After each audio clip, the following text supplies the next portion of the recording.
Hi, Samuel. Thank you so much for joining us on this Founder Fuel series. Really excited to hear more about Aristotle Metadata and how you came to be, your story, and we'll go into some other questions. But yeah, welcome and thank you for joining us. Thank you, Jodie. It's nice to be here. Yeah, great. Really keen to hear, firstly, how you came to start this company and what it's all about and what's the driving passion behind it. One day I'm just going to write this down because I say this a lot. It came about probably 15 years ago when I was in the public service. And it came from me working across a couple of different areas in the Australian public sector, working with data and data governance from a statistics background. So I came from a stats background and a computer science background. And eventually I kind of landed at this department who worked on a system that was all about describing data and describing data really well. So everybody knew what it was. It was part of government contracts. It would say, if we're going to give you money, you're going to give us this data so that we can assess that you're doing the right thing. And it was really, really powerful. And I was like the one programmer on this, legacy system, and I was also the guy who responded to all the emails that came through. And I'd get emails from places all around the world who were like, "We love it, we want one." And I'd turn to my team and I'd go, "How do I do that? Like, what can we do?" And they say, "Well, nothing because we're not a software company." And I was like, "Okay, but there's still like a need out there that people could kind of help from." And the one I remember is I think it was the Croatian Department of Health was like, "We need one of these things. We need a way to talk about our data.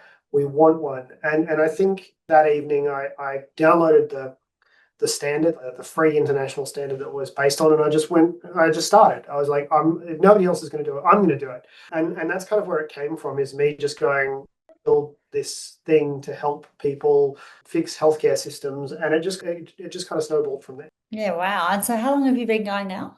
So I started coding it a little over 10 years ago. So this is my 10th year doing it.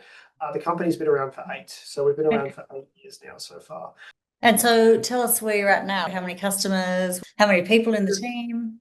We've got 20 people in the team, or just over 20 people in the team, which makes organising our Christmas party a little bit harder. Are they And everywhere? no, so we're mostly Canberra based. When you're building a company, you kind of want to build the culture, which is hard to write down. So we've hired in Canberra first. We've got 2 people up in Sydney who do a lot of our sales. So our sales team is up in Sydney, but all of our core team is here in Canberra, and a lot of the people we work with are here in Canberra. And our new marketing consultancy that we've brought on, thanks to Tractor, is Canberra based as well. So we're not fully remote, but we do have people occasionally work from home, or we just had somebody who was working from Italy for a few weeks because they were over there and they wanted to extend their stay. Yeah, so Yeah, great. I love that. I guess you're one of the celebrated companies in Canberra. I think so. I think we're a little quiet achiever. I think just because of the sector we're in, I think we're a pretty big Canberra success story, and I think we're intending to continue to grow. With your question about clients, we've got 15 sites now, which doesn't sound like a lot, but given the size of how many clients or how many users are on there, so we have upwards of about 5 to 6,000 users at the moment, Okay. who are using the systems to describe, document, talk about the data they have, and do a lot of actual governance, reviewing of content and making sure that rules are being followed, and that really important things like Indigenous data governance and secrecy and privacy and usage are all being followed. Yeah, amazing. And so you alluded to you now looking to grow, bringing in marketing agency to help you. That got you thinking about external funding. So I'd love to just hear your thoughts about funding in general and what led you to this decision. Sure. So, with 20 clients and 15, or with 15 clients and 20 staff, you can kind of do the math and figure out our contract sizes. And because we work a lot with government or hospitals here in Australia or internationally, we do have quite large contract sizes, which after a couple of really quick wins really made funding really hard because we'd really grow beyond the check sizes that were available in certain angel areas, which was a bit of a challenge. They'd be looking for smaller early stage organizations, and we opened our doors. Like I said, I've been doing this for 10 years. The company's been around for 8. So we went through an accelerator process that basically meant we launched with a couple of big government contracts on day one. And that put us in a really awkward position of not being able to get traditional venture capital. And then on the flip side, I think Australia, the funding area for business is really focused on traditional physical capital growth or property. And that's where we had some conversations, capital funding through traditional banks, and there just wasn't the appetite there. They didn't quite understand software. So we're in this middle ground of like kind of grew a bit too big, but not quite fast enough for VC. And that's where I think a couple of months ago we saw Tractor. And I think the ethos that I saw of you and the team talk about sustainable growth of we want to find organizations that are chugging along like a tractor, continuing to grow, continuing to deliver through client success was really attractive to us. And that's where the conversation started is there a different way? Isn't that interesting? You talk about it almost like it's been a detractor for you that you've grown off customer revenue. Yet any investor or any type of that is 100% the best type of capital is customer revenue for any business anywhere. Well, no, actually, like I would go to places and I'd go like people are like, how are you funding? I'm like, profit. We build the product and then we'll sell it for slightly more than it takes. Yeah. Maybe I'm still navigating that whole investment phase. I look at it and go, well, we know what our clients will pay. We know that there's a profit margin here. And I think that that's a really strong thing that you and the team have cottoned onto. And a lot of people are like, we don't want to talk about profit. That's not really what this is. And I'm like, that's what business is. And I think that's been really powerful for us is to talk to you and go, well, here's the confidence that we have in the product. Here's how we think we can accelerate it. And here's how we can see it being a positive investment back to you and the team. So Yeah, it's interesting, isn't it? The actual definition of a business is to make a profit.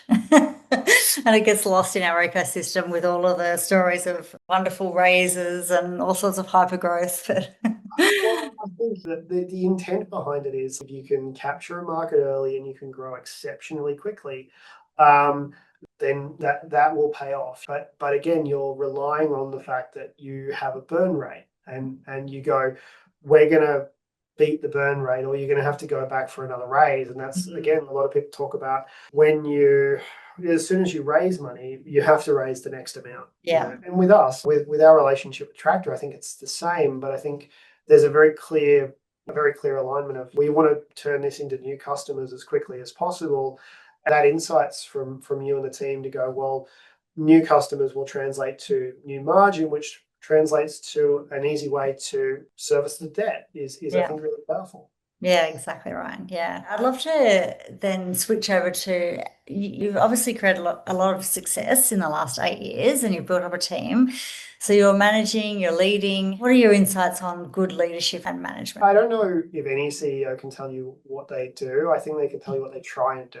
And it's the same question that happens during interviews when you're bringing on new staff. They're like, what's the culture? And I'm like, I don't know, but I can tell you what I want it to be. Hopefully they kind of line up. I think for me, the things that I try and do, and the team would probably tell me I do with varying success, is making people understand why what they do is important. In the public sector, there's a lot of regulations and a lot of processes that are there for a good reason. But sometimes you just see the rule without understanding why. And that's something that I've been really clear with my team about is why do we have to do things? We're currently going through a really serious government security accreditation, and it means extra checklists and it means that we remove access to things that we used to have access to. And I said, it's not about us doing the wrong thing. It's about us making sure we're continuing to do the right thing the best way. So I think that transparency of why is really useful for people who resonate with that. I think there's always going to be people who, when you introduce a new kind of policy, they just go, okay, well, that's what I do. But I think giving people an understanding of why things are there is important.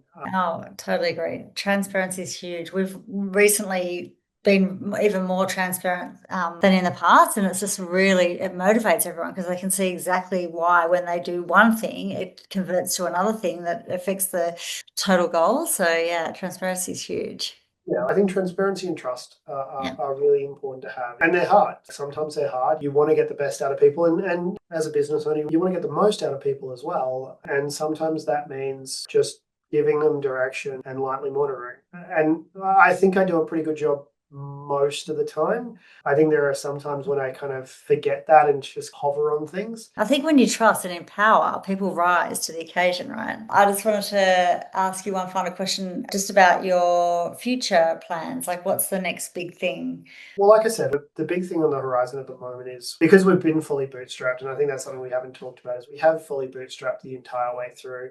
It means that you have to be very careful with the decisions you make. And one thing that I say to a lot of people is, I'm really proud of the fact, and I've said this to other founders who don't realize it, but people entrust their mortgages to you, and they entrust their rent checks to you. I've acted very conservatively with that to make sure that we can continue to grow. You make slow decisions. I think one thing that's always top of mind is PR and thought leadership. And there's a question in my head of how much do you spend on making me look good in the hopes that it makes the company look good? And there's a very difficult ego check to manage there and say, well, this is great for me, but is it great for everybody else? So that's been a really constant reminder of mine. And I'd say for any founder watching this, if you ever feel a little bit down, I would say, look not only to the relationships you have with people like Tractor, but also with traditional banks. One thing that I said to a founder that was really impactful was a bank will look at you and your company when it comes to servicing a loan for one of your employees. And that was what I said to someone is I said, you have 30 staff, you've got 15 mortgages, which means 15 times a bank has looked at your organization and said, we think that that is a place that we'll be able to service a loan. Like they'll be able to have a job there for 30 years and pay off a loan. And I think a lot of people forget that really boring insight that comes from that. They definitely do. But that does lead to paralysis of kind of doing little things. Yes. So our website was designed by us, our logo was designed by me, and a lot of our marketing stuff has just been kind of iteratively built up on by over time in a really good way by people who've supported us in our current marketing team. But we've never been in a position where we could really splurge and really rebrand ourselves and really do it properly. And that's the thing that we're doing at the moment is, I say like strategy is a luxury. When you're a startup, you just want to focus on clients, you want to focus on delivery, and you want to focus on the next contract. Strategy is kind of the thing that kind of happens eventually. And that's what we're using the support from Tractor on, is really focusing on building a solid brand strategy and then building a really good website. A big thing that's been on our wish list for a long time, burning it down, starting again, and really positioning ourselves in the market really strongly, because I think that's something we haven't done well enough in the past. And the really big one for us is we really want to leverage, or we really want to lean into the fact that we are a software company. I like to say Canberra's Atlassian. That's who we want to be. Yeah. Canberra's Canva, I think, is the new one. That's more catchy. It is. That's who we see ourselves as. That's what we want to be. And the way that we've grown is by bringing on a lot of professional services to support our product. And that actually positions us really negatively in Canberra, because we look like a competitor to a lot of consultancies, and Canberra's filled with consultancies. So what we want to do with over the next couple of months with the support of Tractor is really build out a partner program. The thing that I say is, if you're looking for a really good way to run a project, you go to Jira. You get Jira, you run some agile stuff, and you'll get a good outcome. But Atlassian's never going to give you a project manager. Like, that's not what they do. We really want to be the same way. If people are looking for data governance solutions, we want them to pick Aristotle as the tool first, but we want to unlock opportunities for the rest of the sector and the rest of the industry and go, well, actually, how do we take the knowledge that we've built up over the last 8 years, package that up in a way that we can hand over to partners, provide the credentials to help our clients trust them and help future clients trust them, because that's a really big part of business to business sales, is making sure that there are other people in your ecosystem.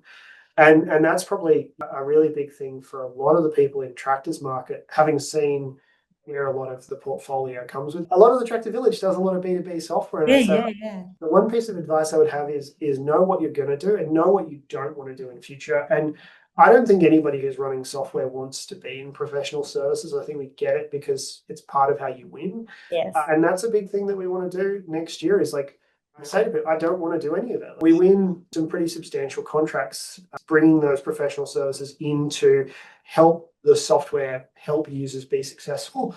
But we don't want to do that in future. We want to make it easier for other people to take that on, because that's a big part of how we're going to grow, is we want to go internationally. And a big part of that is making sure that there's consultancies around the globe who are looking at data governance and seeing challenges in the market and know that there's a solution that they can use to build value for themselves, which is going to build value for the client. It's going to build value for us. Yeah, amazing. I love that you have created some space to dream. We talk about that a lot. Like, what would you do if we gave you $1 million? And a lot of founders are just like, oh my God, I haven't stepped back to think about even that. So I love that you've been able to, as a bootstrapper, to be able to create space to go, hang on, if I got some extra capital in, I could do these things and it's going to make a big change. So thrilled to be part of the journey with you.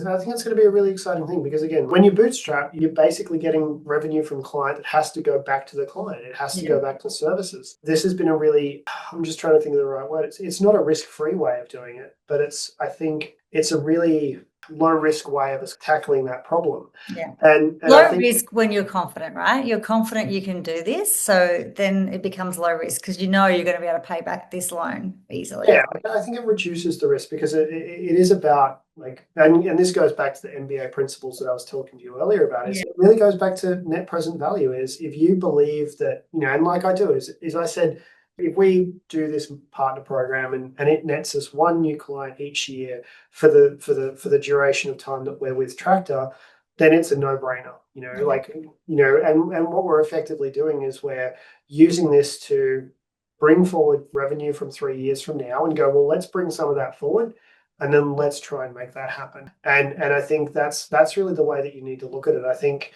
one of the core principles that one of my mentors embedded in me is you don't get an asset without a loan. You don't get a loan without an asset to match it to. And that's really what we're looking at is our website is an asset. It's an enduring thing that we're going to use for the duration of this relationship. And the same with the partner programs with IP. I think it really changes the risk profile because we know how we're going to convert that into revenue. Yes. Probably one other thing, I'm going to do a big pause here, cut, but it's for anybody who's looking at coming onto Tractor, I think understanding the advantages that come from that as well. What else is in the village is really important because it was, again, a bit of a no-brainer for us when we knew that you had that relationship with AWS, which is where a lot of our infrastructure is hosted.